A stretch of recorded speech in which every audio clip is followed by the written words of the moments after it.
Hello, welcome to day 4 of Inspiring um, Insight, Soulful Insight.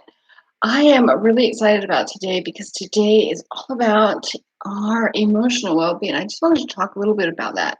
I think that now more than ever before in the past, we don't have to keep bringing up what's going on, but um, emotional well-being is really important right now. And gosh, no matter how hard we try, we're gonna kind of get thrown off. And some of the most common things that people are trying to figure out is how do I find that balance? And that's what I want to talk about today.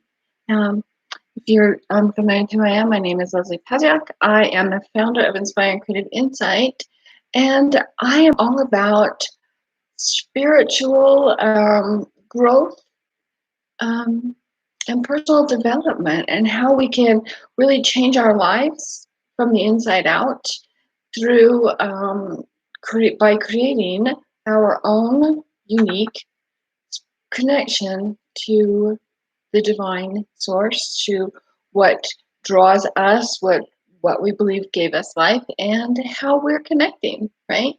And so the first thing I want to talk about, when it comes to our emotional well-being, um, I think it's really vital that we the first thing that we do is we need to start paying attention to our surroundings, right?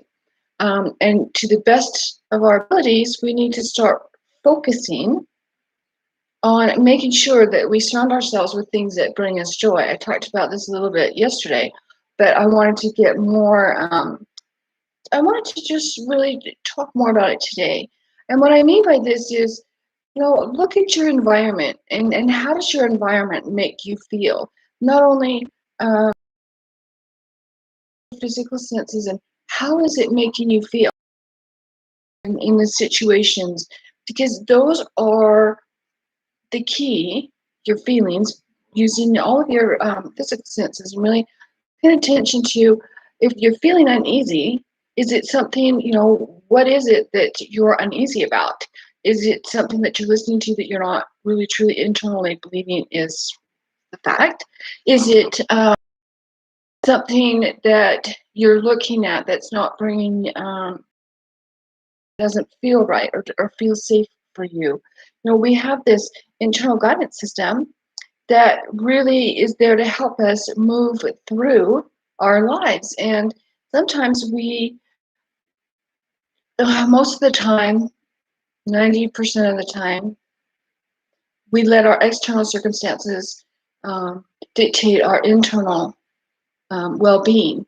And that's where I think that a lot of what's happening, I think it has a large effect on what's happening um, globally. And if we could all just learn to start tuning inward and looking inside of ourselves and saying, what's going on here that's not resonating with me? And I'm having such anxiety, or I'm having depression. These symptoms are real right now. People are really suffering hard with these symptoms. And let's take a look at those two things, like depression and anxiety. We all know that depression is, looking back in our lives and saying, feeling regretful or wishing something hadn't happened. Um, and then we try to think, how can we heal from it?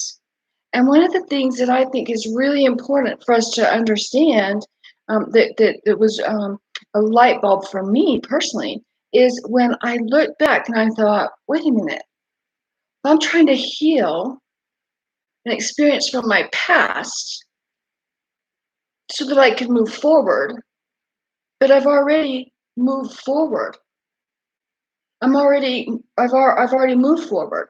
That's in my past. So what's keeping me connected to that experience? Because it somehow it's holding on to me, and I'm feeling depression because I'm not over it. But in reality, I was over it, and we are over it. And We've moved forward because it could be the next year, the next day, the next minute, the next hour, the next decade.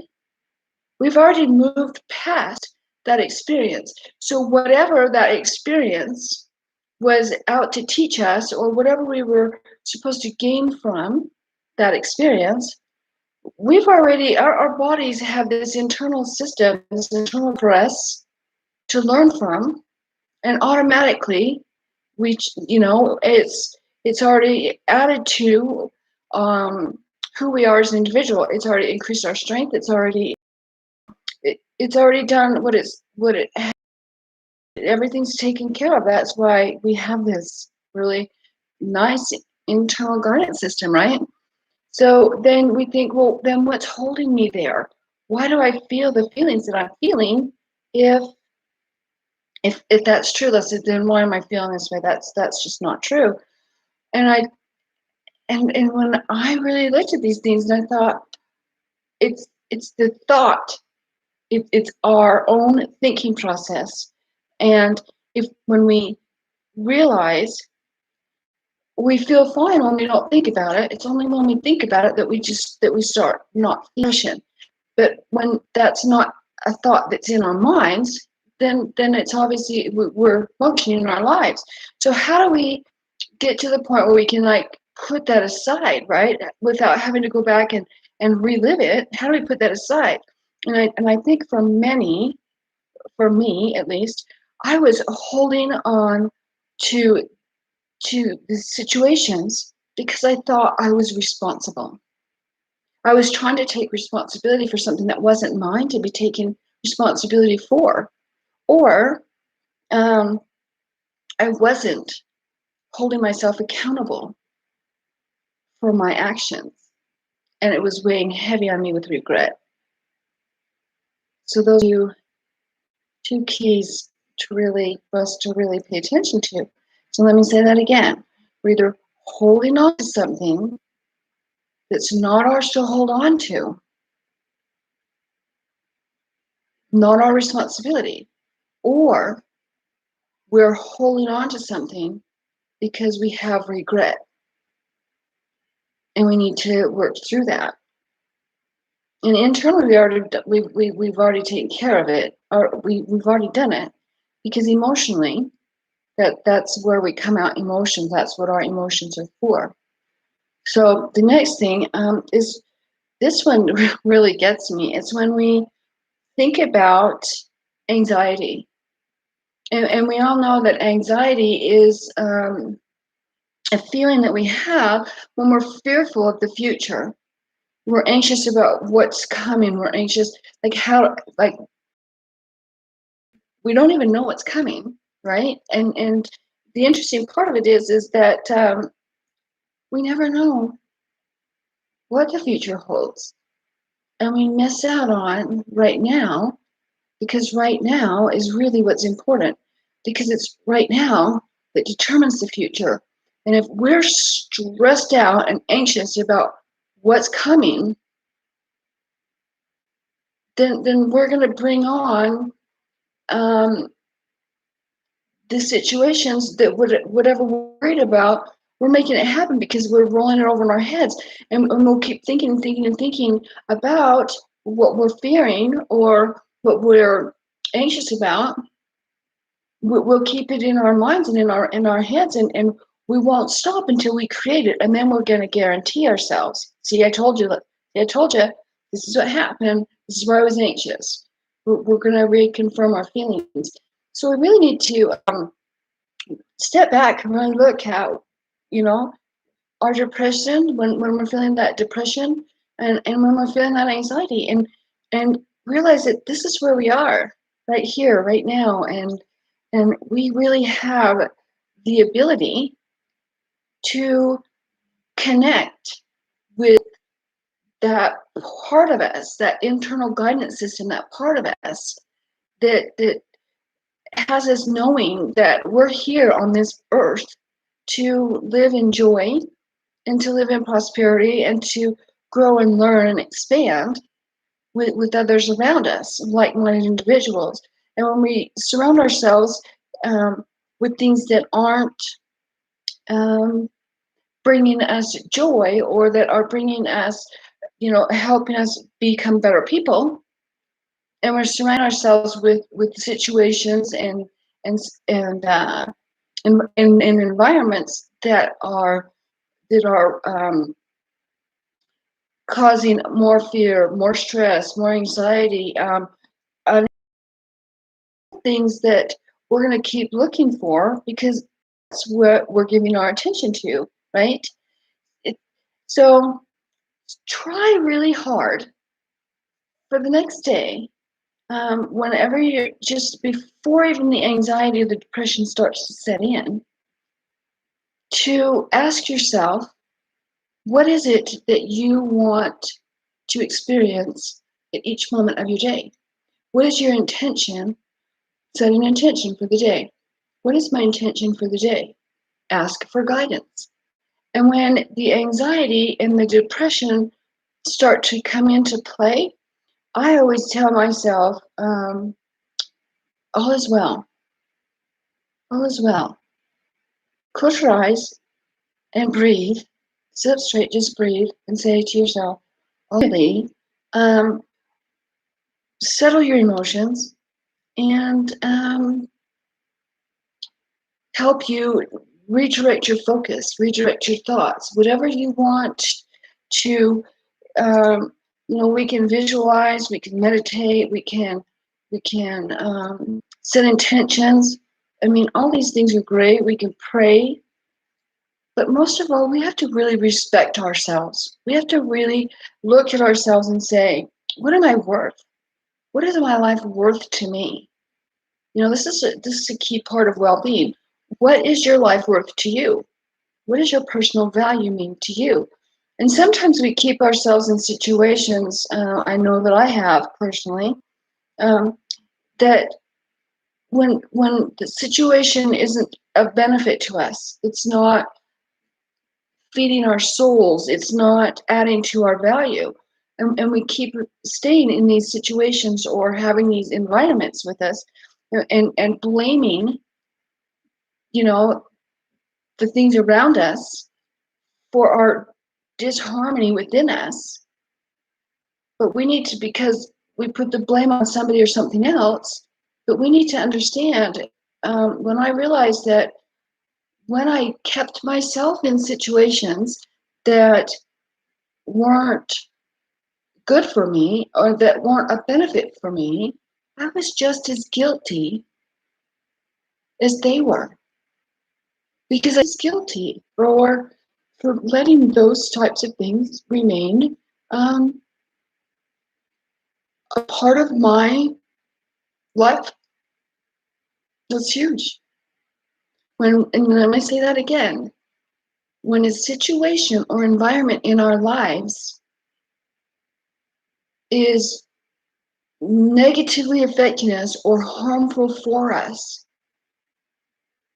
and we're blaming the situation of the person, we really need to start looking and saying, but I'm staying here. I'm allowing it. So that makes us just as guilty and even more responsible, because this is our life, right? This is about us and what we want. And we want to feel our bliss and our happiness. And the best way to do that is really paying attention to our emotional well-being. We have our self-care and we have our soul care. That means we have to take care of ourselves, physically and in our environment. But we also have a great responsibility to take care of ourselves on a soulful level, right? We have to really look at our souls and say, what is in the best interest of not only my physical being, but what is in the best interest of my soulful growth, my spiritual or religious, whichever direction you take. We'll talk about that tomorrow. But what is it that's in my best interest? How am I going to how am I going to be the best me I can be at every moment? How can I go about that? I have to have my well-being, my personal well-being, which is our physical, our emotional, or in our external environments, right? Whatever's surrounding us, whatever we do with ourselves. But then we also have our soulful responsibility for our soulful well-being, what's going on internally, emotionally, within our,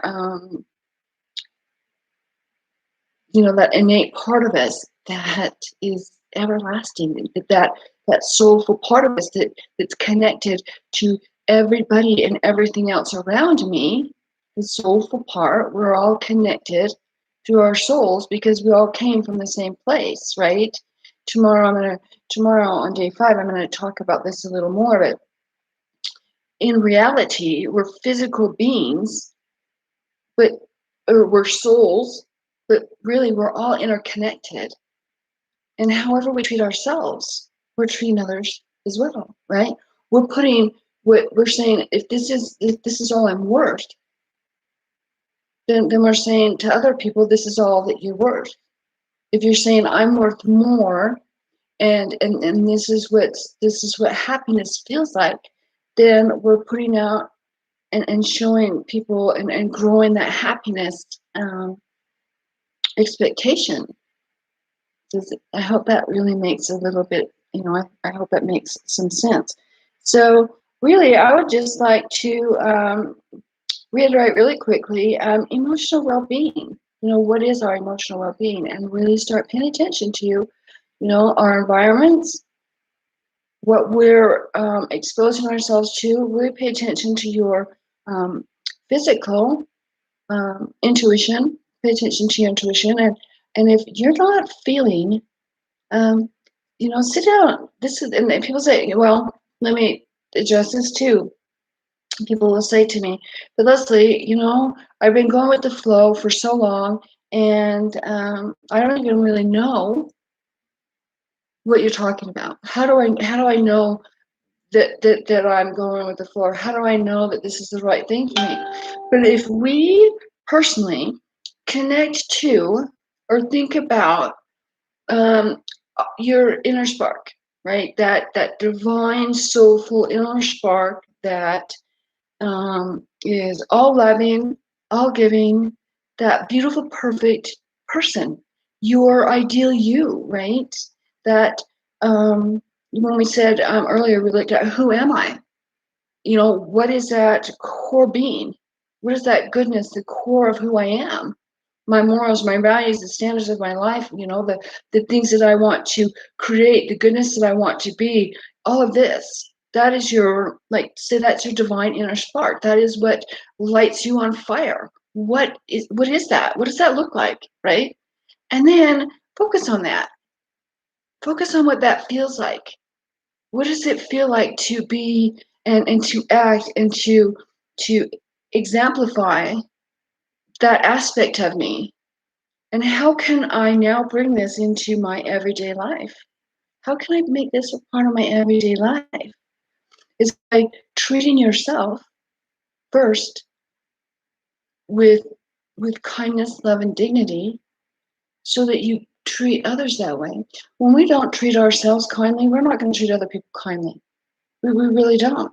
And sometimes we think we're doing things for other people, but we're not treating ourselves well. But we're really not. We're doing an unjust when we're not really looking at our own best interest, because whatever we're doing for other people isn't really genuine. And we're doing it because we think that's what they want. Well, have you ever done something for somebody and they turn around and think, what the hell did you do that for? Right? Sometimes we think we're doing things for the benefit of others or for others, and it's the right thing, but did we do the right thing for us? Was that the right thing for us? And I call this being selfishly selfless. And we'll talk about that a little bit further tomorrow, but I'll just kind of go on it today. Being selfishly selfless. That's huge, right? We're being selfish enough to realize that we, as individuals, have a certain desire, a soulful need, a soulful desire. This is how we want to live our lives, right? This is my ideal. This is my ideal. And I'm going to selfishly live that ideal, being true to me, which means I'm going to be true to you. So when we're true to ourselves, we're going to be true to the other people as well. Because when we look at, say, when we lie to another person, let's use lying as an example. If we lie to another person, that really comes back to us. Because if we are dishonest to others, then inside of us, we're going to know that dishonesty is a part of us, right? If we can't be honest with ourselves, we're not going to be honest. If we can't be honest with others, how can we learn to trust? How do we trust? How are we going to know the difference of when to share and when not to share, and how much to share about us, right? You just don't know. You think that and once we start really being honest within ourselves and with ourselves, everything else starts to really start taking on a different perspective. And we start to live more joyously and more happy and more content in our lives when we can do that. And I know that for me it was it was something that and it's an adjustment, and when I went through that and I had this aha moment, I thought, wow. And it actually really makes you feel better about the relationships that you have, especially the relationship you have with yourself, because you're actually working in a spiritual sense with your divine inner being, with your soulful knowing of who and what you are. That answers the question of who am I? Why am I here? And what's this life all about? But once we start connecting, and it's not that difficult. It's really not that difficult. Everything from the past that we've experienced, they were lessons to give us blessings to make us better as we go forward. Those things are already with us. We don't have to keep rehearsing the past that's already done for us. We've already taken care of it. We just have to let ourselves accept and take responsibility for either holding on and holding ourselves accountable for things that weren't ours. And 95% of the time, that's what we're doing. We think, we're depressed because of something that happened in the past, thinking, God, if I would have known different, if I would have done this, if I would have done that, but we're taking responsibility for another person's actions that's not ours. And we're walking around carrying, do you want to go to the airport, carry on somebody else's luggage? I don't. So that's kind of what we're doing. We're carrying somebody else's baggage, and it gets really heavy. So if we can look back and just say, what portion of this is mine, and how am I taking responsibility for somebody else's stuff, and what part of this is really mine that I need to hold myself accountable for, so I can learn and receive the blessing from that lesson and move forward in my life. So we're here. That's why we're here, just to love ourselves and be good to ourselves, be honest to ourselves, because when we start within, when we live from the inside out, this is the result is phenomenal. Selfishly selfless. That means that we're selfish enough to worry about our inner being, about our well-being, about our happiness, about our truth, our honesty, our integrity, our lives, ourselves. We're going to be selfishly selfless. Selfless meaning it's not about ego. I can admit when I'm wrong. I'm learning, and I really honor and respect you. I'm going to be honest with the people and be honest in my dealings and really hold myself accountable and live in integrity and honesty within my personal lives. I'm not going to lie to you still, because when we take on these behaviors. There's like a layer that keeps us and clouds our inner knowing of who we truly are. So in order, when people say, oh, well, who am I? Why am I here? Start like peeling all this garbage off of us so that we can really get to the part of us that's true. And a lot of it's carrying stuff that's not ours. And we learn from our past experiences so that as we go forward, we can live a better, even greater life. So anyway, if you have any questions, please put it in the comment section below. And I just want to encourage you to finish out this really living your most selfishly selfish day. And I'll see you tomorrow. And we're going to talk about religion and spirituality and how to respect both and how we can utilize both to really create that connection within ourselves to what matters the most, right? It's going to be fun. Thank you for joining me and have a great day.